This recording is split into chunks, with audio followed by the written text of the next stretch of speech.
안녕하세요. 소통학교 TV 시작하겠습니다.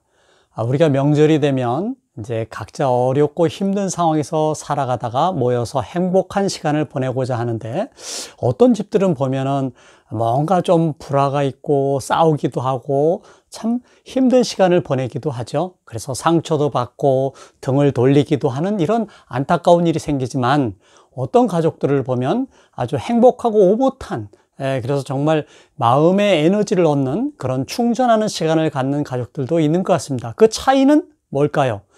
제가 아는 사람들과 이렇게 이야기를 나누다 보면 그 공통점이 있고 좀 원하지 않는 그런 분위기를 만들지 않을까에 대한 내용을 간추려서 몇 가지 함께 공유하고자 합니다. 대개 보면 갈등은 우리가 오가는 대화, 즉 이 말, 세치혀에서 시작하는 점이 참 많은 것 같습니다. 그래서 이번 명절, 또는 뭐 굳이 명절이 아니더라도 가족끼리 모이는 자리에서 이렇게 대화하면 좋겠다 하는 몇 가지 팁을 공유할 텐데요. 특히 코로나 때문에 만나지 못하는 상황에서라 할지라도 특히 영상통화라든지 전화할 때라도 조금 유의한다면 더 만족스러운 대화를 할 수 있으리라 생각합니다. 자, 먼저 우리가 손윗사람, 어른들이 자녀에게 할 때에 주의해야 될 점 몇 가지입니다. 특히 덕담이 좀 훈계가 되고 또 관심의 말이라는 것이 잔소리가 될 수 있는 이런 내용인데요. 어르신들이 이 자녀들이나 아랫사람들한테 빨리 결혼해야지, 또 좋은 직장 빨리 취직해야길 바란다, 또 빨리 아기를 가져야 되지 않겠냐, 집잡만 빨리 해라. 누군들 이걸 원하지 않겠습니까? 더 사실은 어른들보다 본인들은 더 많은 고민을 하고 더 많이 걱정하고 있을 겁니다. 그래서 입장을 조금만 바꿔보면 참 그것 때문에 스트레스 많이 받을 것이고, 또 살림하랴 회사에서 상사한테 또 업무 때문에 또 힘들 것이고, 또 육아하느라 지쳤을 것이고, 이렇게 힘들었을 것이라고 생각을 해보면 굳이 그런 덕담은 안 하셔도 좋을 것 같습니다. 그래서 좋은 일 많이 있길 바란다, 행복하게 지내길 바란다, 소망하는 일 다 이루길 바란다는 굵은 표현, 너무 세밀하게 이야기하지 않아도요, 이렇게 굵직굵직한 덕담이면 정말 좋을 것 같습니다. 저도 이렇게 돌아다 보면 반성할 일이 있는데요. 저희 아이들이 어릴 때 주로 했던 얘기들이 짜증 부리지 말아라, 그 다음에 좀 삐치지 말고 웃으면서 지내자, 또 방은 좀 네가 잘 정리하길 바란다, 이런 이야기를 했지만, 이것이 지금에 와서 봐도 바뀐 게 별로 없어요. 물론 이제 성장하면서 좀 달라지긴 했지만, 그래서 우리가 하는 소위 덕담이라는 것이 훈계가 되지 않도록, 잔소리가 되지 않도록 굵은 덕담, 이것이 중요하지 않을까 생각합니다. 그 다음은 이제 자녀들의 손 아랫사람의 이야기인데요. 부모님들이나 이제 윗분들이 이제 그런 이야기를 할 때에 사실 별로 듣고 싶지 않거든요. 그러니까 이제 좀 반발하는, 좀 저항하는 모습을 보일 수도 있을 것 같아요.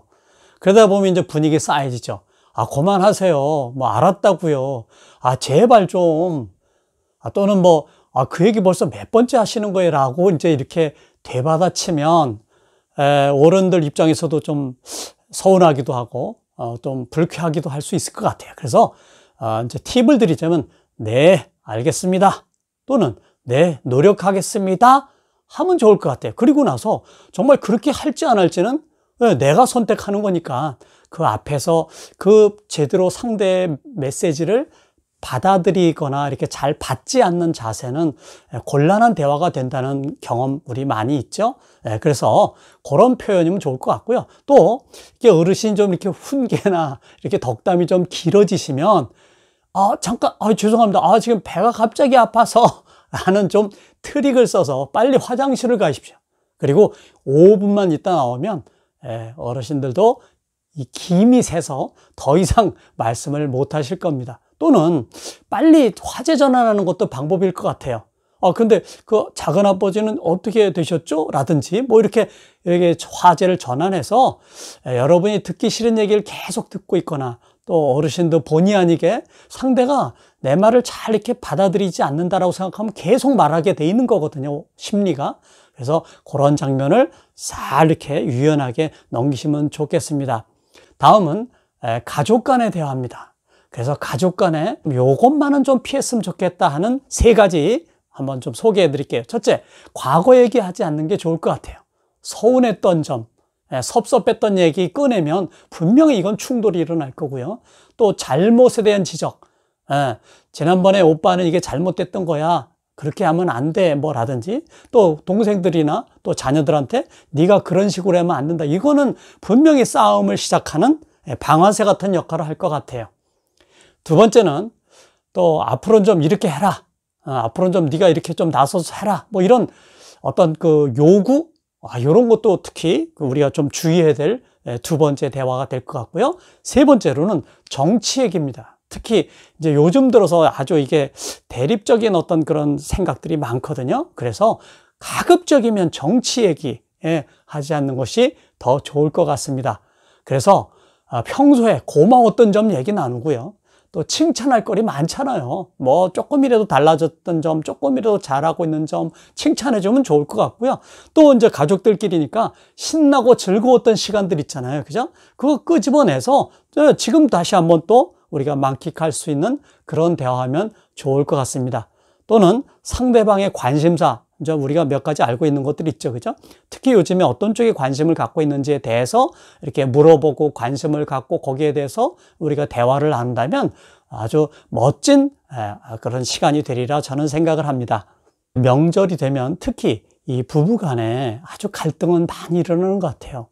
왜냐하면 아내 입장에서는 아무래도 여러 가지 많은 일을 해야 되니까 힘들고 지치고 어려운데 남편이 거기에 대해서 어떻게 말하고 어떻게 행동하느냐가 결정적일 것 같아요. 그래서 서운함과 섭섭함이 많아지고 또 상처받는 일이 많아지는 것 같아서 이번 명절 또는 향후에 이렇게 가족들이 모일 때는 남편들은 조금만 더 도와주기입니다.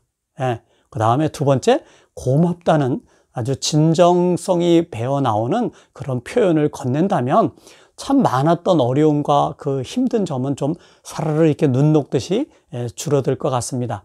그 다음에 아내 입장에서 본다면 그냥 참는 것만이 아니고 이렇게 표현하는 것도 중요할 것 같습니다. 좀 도와달라고 또는 이러이런 점이 참 이렇다라고 말하는 그런 것도 중요할 것 같고요.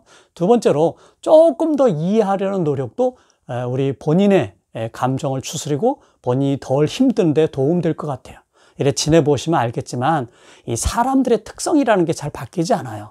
그래서 시댁 가족이든 또 주변의 다른 가족들도 그 사람이 갖고 있는 개별적인 특성이라는 것을 조금 더 이해해 보면 그런 말, 그런 행동 할 수 있음을 좀 이렇게 충분히 이해할 수 있을 것 같고요. 또 이렇게 가풍이라는 게 있잖아요. 그죠? 그 집에 내려오는 여러 가지 습관, 이런 거를 우리가 잘 알고 있을 테니까 이해하는 이런 노력을 좀 더 한다면 본인이 편안해질 것이다.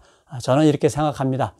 그 다음에 2번째로는 이 부부간에 또 충돌이 많이 일어나는 게 명절 쉬고 나서 상대방 가족 얘기하는 겁니다. 시댁 식구들에 대해서 마음에 안 들었던 점들, 또 서운하게 했던 점들 끄집어내면 이건 뭐 거의 충돌이 일어날 것 같고요. 또 처가 쪽, 자기 또 처가 식구들에 대해서 또 마음에 안 드는 점 또 끌어내면 이건 또 분명히 싸움이 일어나는 것들입니다. 그래서 이런 얘기 하지 않기, 서로 이제 충분히 알 수 있었던 상황일 테니까요. 단지 섭섭해서 너무나 마음 아파서 속상해서 하는 이야기는 하겠지만 그런 얘기 멈추고 조금 더 둘만의 좀 더 오붓한 그런 마음이 피어나는 그런 대화로 지낸다면 좋겠습니다. 여러분, 이렇게 명절이든 가족끼리 모이는 장면이든 우리가 완벽한 행복을 만들어낼 수는 없을 것 같아요. 그러나 이런 작은 표현 하나, 작은 행동 하나를 통해서 좀 더 행복이 묻어나는 그런 우리의 시간들을 만들어낸다면 좋겠습니다.